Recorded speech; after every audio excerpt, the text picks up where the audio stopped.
Boa noite, meu querido irmão, minha querida irmã, você que está me ouvindo. É um prazer, mais uma vez, nós podermos conversar sobre um tema importante. Nós vamos trabalhar com o primeiro livro de Samuel, capítulo 3. É um texto que, às vezes, nós precisamos conversar sobre ele. E nós vamos ler o texto primeiramente. Então, 1 de Samuel, capítulo 3, o capítulo todo diz assim: O menino Samuel ministrava perante o Senhor, sob a direção de Eli. Naqueles dias, raramente o Senhor falava e as visões não eram frequentes. Certa noite, Eli, cujos olhos estavam ficando tão fracos que já não conseguiam mais enxergar, estava deitado em seu lugar de costume. A lâmpada de Deus ainda não havia se apagado e Samuel estava deitado no santuário do Senhor, onde se encontrava a arca de Deus. Então o Senhor chamou Samuel. Samuel respondeu: Estou aqui, e correu até Eli e disse: Estou aqui, o Senhor me chamou? Eli, porém, disse: Não o chamei, volte e deite-se. Então ele foi e se deitou. De novo o Senhor chamou: Samuel. E Samuel se levantou e foi até Eli e disse: Estou aqui, o Senhor me chamou? Disse Eli: Meu filho, não o chamei, volte e deite-se. Ora, Samuel ainda não conhecia o Senhor. A palavra do Senhor ainda não lhe havia sido revelada. O Senhor chamou Samuel pela terceira vez. Ele se levantou, foi até Eli e disse: Estou aqui, o Senhor me chamou? Eli percebeu que o Senhor estava chamando o menino. E lhe disse: Vá e deite-se. Se ele chamá-lo, diga: Fala, Senhor, pois o teu servo está ouvindo. Então Samuel foi se deitar. O Senhor voltou a chamá-lo como nas outras vezes: Samuel, Samuel. Samuel disse: Fala, pois o teu servo está ouvindo. E o Senhor disse a Samuel: Vou realizar em Israel algo que fará tinir os ouvidos de todos os que ficarem sabendo. Nessa ocasião, executarei contra Eli tudo o que falei contra sua família, do começo ao fim, pois eu lhe disse que julgaria sua família para sempre, por causa do pecado dos seus filhos, do qual ele tinha consciência. Seus filhos se fizeram desprezíveis e ele não os puniu. Por isso jurei à família de Eli: jamais se fará propiciação pela culpa da família de Eli mediante sacrifício ou oferta. Samuel ficou deitado até de manhã e então abriu as portas da casa do Senhor. Ele teve medo de contar a visão a Eli, mas este o chamou e disse: Samuel, meu filho. Estou aqui, respondeu Samuel. Eli perguntou: O que o Senhor lhe disse? Não esconda de mim. Deus o castigue e o faça com muita severidade, se você esconder de mim qualquer coisa que ele lhe falou. Então Samuel lhe contou tudo e nada escondeu. Então ele disse: Ele é o Senhor, que faça o que lhe parecer melhor. Então, enquanto Samuel crescia, o Senhor estava com ele e fazia com que todas as suas palavras se cumprissem. Todo Israel, desde Dan até Berseba, reconhecia que Samuel estava confirmado como profeta do Senhor. O Senhor continuou aparecendo em Siló, onde havia se revelado a Samuel por meio de sua palavra. Até aí é o texto da nossa meditação dessa noite. Meu querido ouvinte, meu querido irmão, irmã, amigo, o meu tema, o título do meu sermão é Você anda ouvindo vozes? Esse é o tema do meu sermão. Melhor dizendo, o título do meu sermão: Você anda ouvindo vozes? Eu quero pensar com vocês, primeiramente, como a vida muda rapidamente, como a vida passa rapidamente. Eu separei aqui algumas gravuras para você. Olha, por exemplo, essa que você está visualizando aí na tela do seu celular, computador, televisão, do seu smartphone. Aqui você tem um disquete. Se você tem uma criança aí do seu lado, alguém perto de você, um jovem de 12, 13, 14 anos, você vai ter que dar uma pausa no vídeo e explicar para essa pessoa o que significa disquete.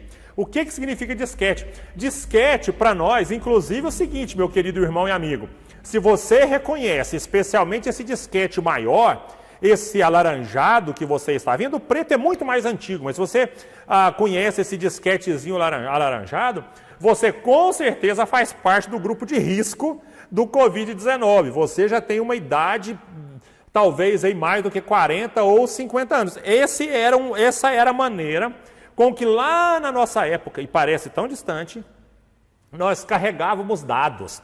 Para você ter uma ideia, meu querido, eu fiz uma pesquisa breve E esse disquete, ele cabia a 1.4 mega, 1.4 mega.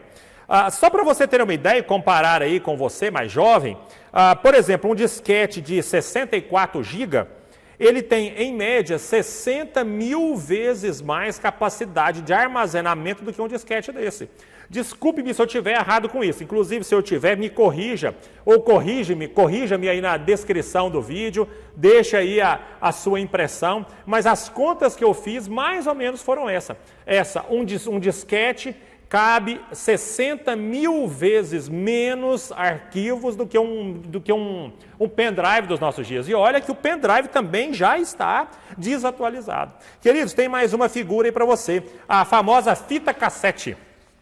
Quando você comprava um carro, o chique era o toca-fitas. Os ladrões roubavam muito esses toca-fitas e era um problema sério quando essas fitas enrolavam. Você tirava ali do toca-fitas e ela estava enrolada. Você pegava um tubinho de caneta e tinha que enrolar cuidadosamente para que as músicas gravadas ali em baixíssima qualidade, elas pudessem ser novamente reproduzidas. Olha esse celular, olha que beleza. Olha o tamanho desse celular, olha o tamanho da tela do celular. Hoje a tela toma quase toda a extensão do aparelho. Olha o tamanhozinho da tela, esse celular fazia ligações ainda muito mal feitas. Percebe, meu querido irmão, como é que a vida passa rapidamente, como a vida muda rapidamente. E essa vida ela vai mudando e a gente vai percebendo todas as mudanças que vão acontecendo. E em muitas dessas mudanças, meus queridos irmãos, ela vem a partir de decisões que nós tomamos. Decisões que mudam a nossa vida para sempre e que também mudam a vida das pessoas para sempre. Esse texto eu vou mostrar para vocês como é que a vida dessas pessoas mudaram de forma tão repentina. Como é que as decisões dessas pessoas tornaram a vida delas e até a nossa vida nos dias de hoje uma vida diferente. Por causa das decisões tomadas e como elas aconteceram. De decisões corretas e de decisões incorretas também. Todas elas, de alguma forma, trazem consequências para a nossa vida. Primeiramente, eu preciso apresentar a vocês os nossos personagens. Você tem, primeiramente, o primeiro deles, o Eucana. O Eucana, ele era um judeu que tinha duas mulheres, uma que se chamava Penina, outra que se chamava Ana. E o nascimento de Samuel, esse menino que foi chamado aqui, ele vem depois de uma decisão que o Eucana tomou, de levar a sua família rotineiramente ao templo, a fim de que ali no templo eles pudessem prestar um holocausto e prestar ali as homenagens e o louvor que eles tinham que prestar a Deus. Olha que interessante. O texto que antecede a esse texto que nós lemos, ele vai relatar a história de Eucana, trabalhando com uma decisão muito clara de sempre fazer aquilo que Deus mandava na vida das mulheres. Havia culturalmente uma permissão de um homem ser polígamo, ter mais de uma mulher, mas lá desde aquela época já era muito problema, a poligamia trazia muito problema. Bom, a Ana decidiu, qual foi a decisão de Ana? Ir para o templo, fazer as suas orações, e ali no templo ela chora, ela se derrama na presença do Senhor. Ela chora diante de Deus. E chorando diante de Deus, ela recebe uma promessa, uma profecia de que em determinado tempo ela daria à luz a um filho, que era o pedido dela. Eucana decide levar Ana para o templo. Ana decide orar ao Senhor. Ela poderia estar batendo papo, conversando, fazendo compras, mas Ana decidiu naquele dia separar aquele momento para oração. Depois você vai encontrar Samuel, as decisões de Samuel, que nesse tempo ainda era um menino de 12 anos aproximadamente. Nessa época ainda não, né?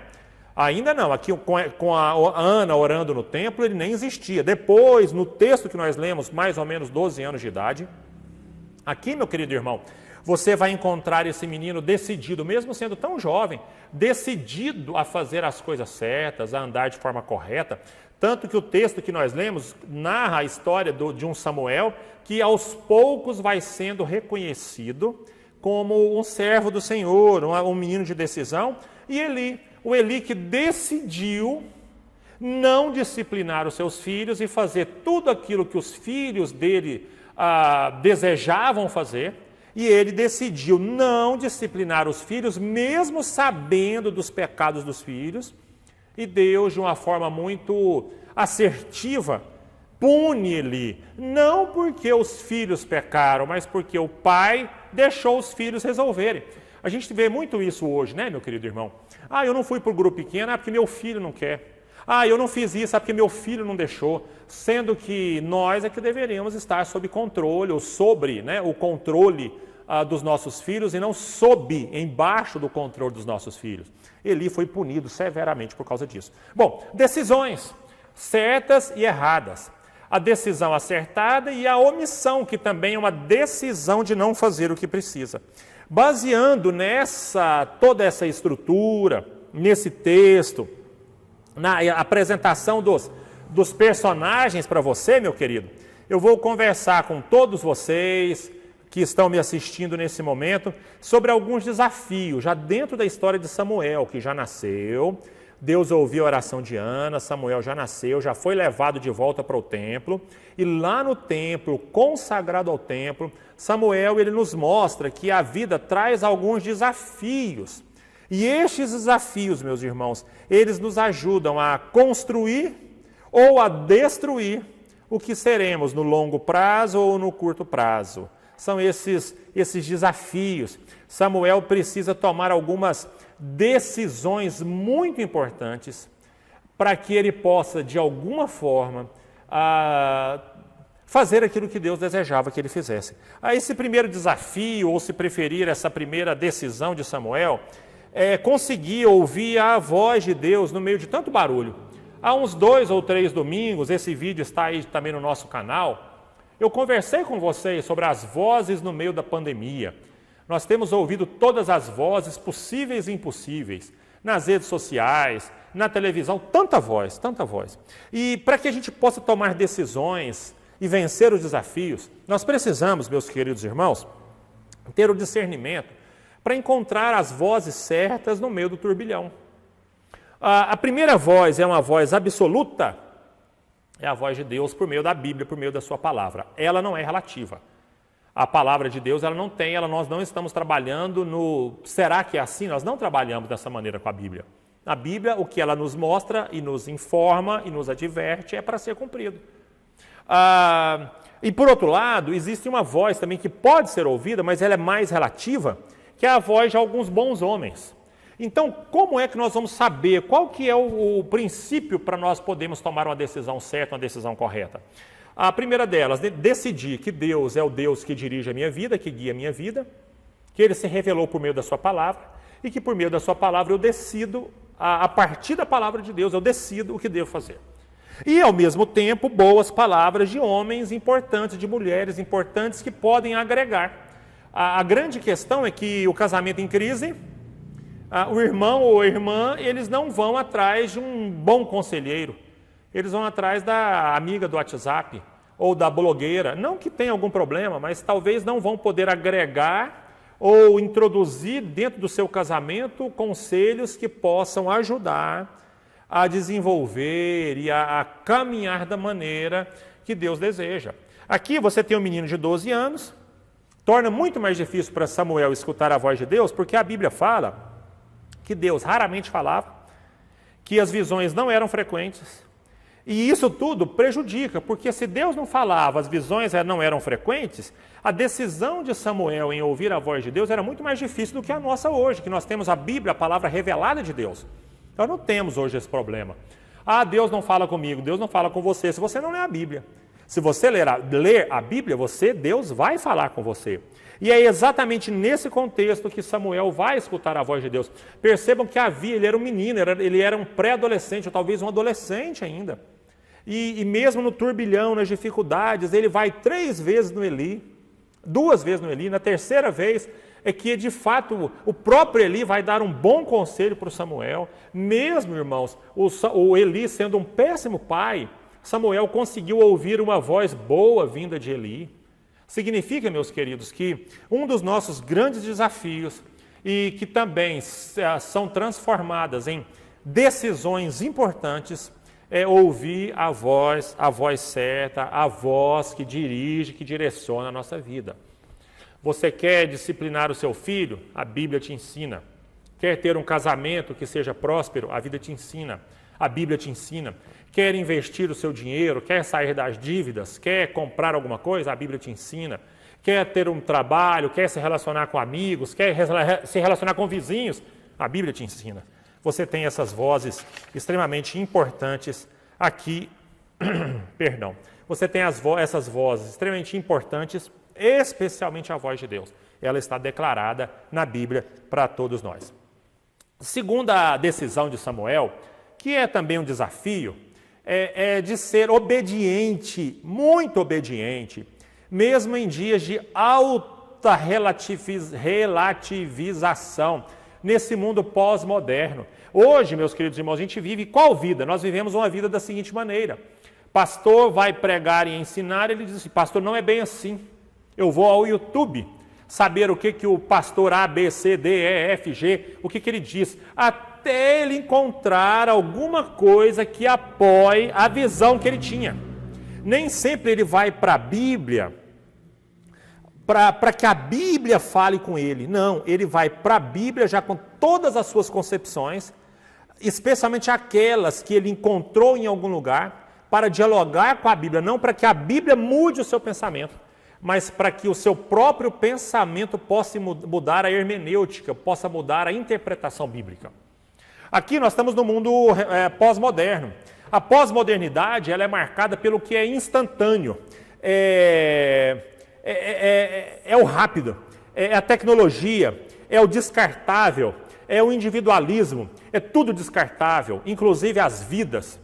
Tanto é, queridos irmãos, que nós não choramos, ou pouco choramos, quando a gente escuta falar, por exemplo, no Brasil, que nós temos 60 mil mortos no Brasil hoje, comecinho do mês de julho. As pessoas não choram, ficam, na verdade, isso não é coronavírus, isso é aquilo, há uma politização. Não, poucos de nós chorou pelas 60 mil vidas que já foram ceifadas aqui no Brasil por essa doença tão terrível, meus irmãos. Independentemente se a pessoa tinha A, tinha B, tinha doença. Irmãos, são 60 mil vidas. Esse é o mundo pós-moderno, é relativizado. É 60 mil pessoas, porque tem gente que tem que morrer mesmo. São 60 mil vidas, 60 mil famílias. Esse é o número absoluto. Para uma família que perdeu um ente querido, não é mais uma vida, é a vida. É a pessoa, é a mãe, é o pai, é o filho, não há uma outra pessoa. Então o mundo pós-moderno ele é descartável. Ele é exatamente isso. Não, a gente não precisa ter essa obediência toda não. Certo? Não é bem assim. Quando Samuel chega no Eli, o Eli diz assim para ele, olha, Samuel, quando você ouvir novamente essa voz, olha, tem muito tempo que Deus não fala, mas deve ser Deus. Você vai apenas repetir as minhas palavras, Samuel. Fala, Senhor, porque o teu servo está ouvindo você. Senhor, manda quem pode, obedece aquele que tem juízo. Senhor, pode mandar que eu vou obedecer. Essa hierarquia que foi contaminada nos últimos anos no Brasil, essa hierarquia da desobediência. Queridos irmãos, a gente hoje, poucas pessoas obedecem mais os outros. Poucos professores são respeitados pelos seus alunos. São poucas as forças policiais que são respeitadas. Poucos são os pais que são respeitados. Isso tudo na relativização, que de alguma forma ela tem implicações no nosso relacionamento com Deus. Porque se não há autoridade sobre a minha vida, como é que eu posso ter uma autoridade maior que é Deus? Significa que você obedece a Deus, mas não obedece aos seus pais? Que você respeita e honra a Deus, mas você não respeita os seus professores? Que você respeita a Deus, mas não respeita a autoridade imposta por Deus aqui na terra? Essas são relativizações do mundo moderno, são as relativizações que nós estamos vivendo, meus irmãos. E uma decisão importante de Samuel, um desafio importante para nós, uma decisão importante que nós precisamos tomar, é ser obedientes a Deus, é levantar pela manhã e perguntar ao Senhor, Senhor Deus, o que é que o Senhor deseja para a minha vida? Senhor Deus, o que o Senhor tem para mim? O que eu devo fazer? Senhor Deus, qual que é a sua ação para a minha vida hoje? Senhor Deus, esse meu relacionamento, esse meu namoro, esses meus amigos, até o meu trabalho, esse é o lugar que o Senhor deseja para mim. Senhor Deus, os filhos, é assim mesmo que eu devo criá-los. Senhor Deus, essa é a cidade em que devo morar. Senhor Deus, essa é a escola que meu filho deve estudar. Senhor Deus, essa é a maneira com que eu devo tratar meu cônjuge, a minha esposa, o meu marido. São todas questões importantes que não podem ser relativizadas, porque são princípios bíblicos. E a decisão do menino, do jovem Samuel, foi dizer para Deus, Deus, fala e o teu servo ouve. Que maravilha. Eu não sei quantos de nós aqui tem coragem de falar isso. Levantar de manhã ou mesmo agora, orar ao Senhor dizendo, Senhor, fala que eu te escuto, fala que aquilo que o Senhor falar eu vou fazer. E a terceira e última decisão de Samuel é ter um discurso honesto ou uma pregação honesta, ainda que pareça ultrapassada. Tá, o discurso está no masculino e ultrapassada está no feminino, mas é um discurso que pareça ultrapassado, ou mesmo uma pregação que pareça ultrapassada. Queridos irmãos, hoje é muito difícil um cristão ele manter-se firme nos propósitos divinos. Vamos conversar, por exemplo, sobre a polarização do Brasil nos últimos anos. Vamos lá. Se você família, acredita na família, acredita nos princípios judaico-cristãos, um homem, uma mulher, um pai, a mãe, os filhos dentro de casa. Se você é contra o aborto, se você defende que o abortismo ele é um atentado contra a vida, se você disciplina o seu filho, disciplina inclusive por meio de castigos pouco convencionais para os dias modernos, você é um gado, você é direita, você é um conservador. Se você, do outro lado, defende que um planeta ele só pode ser bom se ele for bom para todo mundo, não para alguns, enquanto outros na miséria, outros na plena riqueza, ou que você defende que a natureza, que os meios, os recursos naturais doados por Deus para o homem, eles devem ser utilizados de forma consciente e racional. Que a cultura, que o teatro, o cinema devem ser distribuídos para o povo a fim de que a nação cresça culturalmente, você é comunista. Então, qual que é o papel do crente? Ele precisa andar com muito cuidado nesses meios. Queridos irmãos, algumas ideologias, elas tomaram conta até das cores. Você imagina a cor. A cor é uma criação de Deus. Inclusive, me parece que existem muitas outras cores que nós, seres humanos, não somos capazes de captar com os nossos olhos. Então, as cores são presentes de Deus para nós. Mas pensa comigo, se amanhã eu sair de casa com a bandeira, ou não precisa nem ser uma bandeira, com a roupa vermelha, e parar aí numa praça, vai dizer, olha lá vai o comunista. Se eu no outro dia sair com a bandeira verde e amarelo, pensa, a cor do Brasil. Se eu tiver com ela no meu carro, alguém vai dizer, olha lá vai um fulano do partido defensor do ciclano. Queridos irmãos, o arco-íris, que é o máximo, não é o máximo, porque o máximo é Cristo, mas é um sinal importantíssimo da aliança de Deus com o homem. Se você usar as cores do arco-íris, você vai estar vinculando o seu nome a uma ideologia. Esses dias, numa postagem numa rede social, eu queria colocar a palavrinha orgulho, de uma aluna que fez um projeto sensacional e eu queria colocar para ela orgulho. Quando eu pesquisei a palavra, eu achei a palavra proud, acho que é essa a pronúncia, que é orgulho. Queridos irmãos, eu não pude colocar a palavra, porque essa palavra ela já foi dominada por uma ideologia X ou Y. Ou seja, perceba a dificuldade que nós andamos, nós cristãos, que precisamos acreditar que há caminhos, que eles são diferentes, que há caminhos que a gente precisa buscar, que não existe alguém que está totalmente certo, ou alguém que nós precisamos render a ele toda a submissão, toda a honra, toda a glória, e a gente precisa manter o nosso discurso, manter com certeza e com convicção aquilo que nós acreditamos. Olha aqui, Samuel, quando ele acorda, ele parece que nem quer falar muito com Eli, mas Eli fala, Samuel, fala, Qual que é a mensagem, Samuel? Você é um profeta agora, meu filho. Qual que é a mensagem que você tem para mim? Qual é a mensagem que Deus revelou? E Samuel, por mais dura que essa mensagem pudesse ser, Samuel disse, olha ali, Deus me mandou dizer, Deus disse para mim e me manda dizer a você, que você e a sua família serão exterminadas da terra e que ninguém sequer um dia oferecerá sacrifício para você e para sua família. Porque sabe por quê, Eli? Porque os seus filhos pecavam, traziam prostituta para a igreja, comiam comidas que eram consagradas a Deus. E você, Eli, o problema não está no que os seus filhos fizeram. Eli, o problema estava no que você fez. Não no que o filho fez, mas no que você fez, Eli. E por causa disso, Eli, a sua família vai ser exterminada, vão morrer todos, e vocês... Não, sequer alguém vai prestar um sacrifício, um holocausto pela vida de vocês. Samuel não se omitiu, mesmo diante de todas as dificuldades, aquilo que era certo, é certo. Aquilo que é certo aqui, é certo em Brasília, é certo nos Estados Unidos, é certo no Japão. Aquilo que é errado para o presidente, para o governador, para o prefeito, para o pastor e para mim e para você. O que é certo, o que é errado.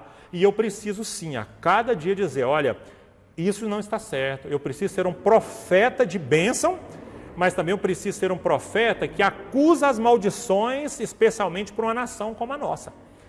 Samuel foi firme no seu posicionamento. E, sendo assim, nós terminamos. Ouve a voz certa, na hora certa.